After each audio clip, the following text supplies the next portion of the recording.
தற்போது கிடைத்துள்ள அண்மை செய்தி. தூத்துக்குடி மாவட்டம் திருச்செந்தூர் கோயிலில் இருக்கக்கூடிய தெய்வானை யானை பாகன் மற்றும் உறவினரை மிதித்து உயிரிழந்திருக்கக்கூடிய நிலையில் தற்போது யானையிடமிருந்து பாகன் மீட்கப்படக்கூடிய காட்சிகள் வெளியாக இருக்கிறது. அதை குமுதம் செய்தி தொலைக்காட்சியில் பார்த்துக் கொண்டிருக்கிறோம். யானையிடம் இருந்து பாகன் மீட்கப்பட்ட காட்சி தற்போது வெளியிடப்பட்டிருக்கிறது. திருச்செந்தூர் கோயில் யானை தெய்வானை மிதித்ததில் யானை பாகன் மற்றும் அவரது உறவினர் உயிரிழந்துள்ளனர்.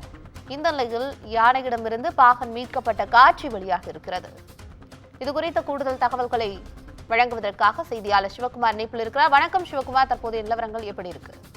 அறுபடை வீடுகள்ல இரண்டாவது பெரிய படை வீடான திருச்செந்தூர் முருகன் கோயில்ல யானை மிதித்து பாகன் உள்ளிட்ட இருவர் இறந்திருக்கிற சம்பவம் கடு அதிர்ச்சி ஏற்படுத்தி இருக்குது.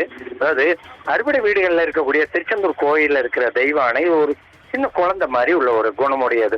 அதாவது இது என்ன பண்ணுன்னு பாத்தீங்கன்னா, நாள்தோறும் அதாவது தினமும் அங்க வரக்கூடிய பக்தர்களுக்கு ஆசி வழங்குறது வழக்கம்.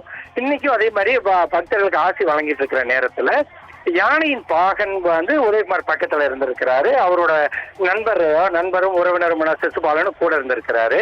இவங்க என்ன பண்ணுவாங்கன்னா, அந்த பாகன்கள் எப்பவுமே தெய்வானைக்கு அவ்வப்போது பழம், உணவு இந்த மாதிரி கொடுக்கறது வழக்கம். அதன்படி பழங்களை கொடுத்துக்கிட்டு இருக்கும்போது யானை என்ன பண்ணிருக்கு, திடீர்னு திமிர்ன நிலையில நொடி பொழுதில் ஆக்ரோஷம் கொண்டு அருகில இருந்த பாகன் உதயகுமார் அவரோட நண்பர் சிசுபாலன் இருவரையும் தூக்கி போட்டு மிதித்து கொண்டுள்ளது. இதுல சிசுபாலன் சம்பவ இடத்திலேயே உயிரிழக்க பாகன் உதயகுமார் சிகிச்சை பலனின்றி திருச்செந்தூர் மருத்துவமனையில உயிரிழந்தாரு. யானையோட ஆக்ரோஷத்தை கண்டு அங்க வந்திருந்த பக்தர்கள் பீதி அடைஞ்சு ஓடிய நிலையில கோயில் ஊழியர்கள் போலீசாருக்கு உடனடியாக தகவல் தெரிவிச்சுட்டு தெய்வானை யானையை வழக்கமா கட்டி வைக்கப்பட இடத்துக்கு அழைச்சிட்டு போனாங்க. அந்த நேரத்துல அது ரொம்ப அமைதியா சென்றது. அங்க பலத்த பாதுகாப்போட யானையை கூண்டுக்குள்ள அடைச்சு வச்ச நிலையில யானை நீரை பீச்சி இடித்து யானையின் ஆக்ரோஷத்தை கோயில் ஊழியர்கள் கட்டுப்படுத்துறாங்க. சம்பவம் குறித்து கால்நடை மருத்துவ குழுவுக்கு தகவல் தெரிவிக்கப்பட்டு யானையை முழுமையான மருத்துவ பரிசோதனைக்கு உட்படுத்திய பின்னரே எதனால் ஆக்ரோஷம் ஏற்பட்டதுங்கிறது குறித்து முழு விவரங்கள் தெரிய வரும்னு கோயில் ஊழியர்கள் தெரிவித்திருக்கிறாங்க.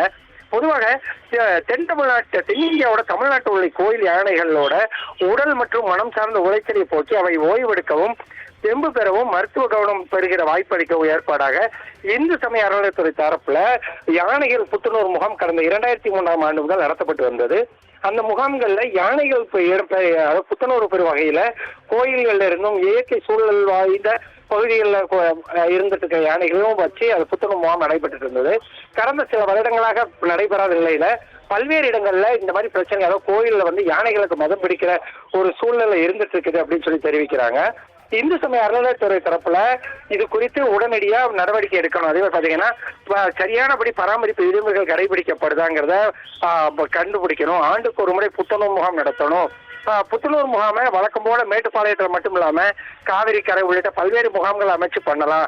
பல 100 கிலோமீட்டர் அழைத்து சென்று யானைகளை துன்புறுத்துறதை விட அதாவது கொஞ்சம் நிறைய கேம்ப் அதாவது முகாம்கள் நிறைய இடத்துல அமைச்சு இந்த மாதிரி யானைகளோட உடல் நலம் மற்றும் மனநலத்தை பரிசீலனை பண்ணலாம். அதாவது அதுக்கு ஆராயலாம் அல்லது அதுக்கு உண்டான சிகிச்சைகளை கொடுக்கலாம் அப்படின்னு சொல்லி தெரிவிக்கிறாங்க.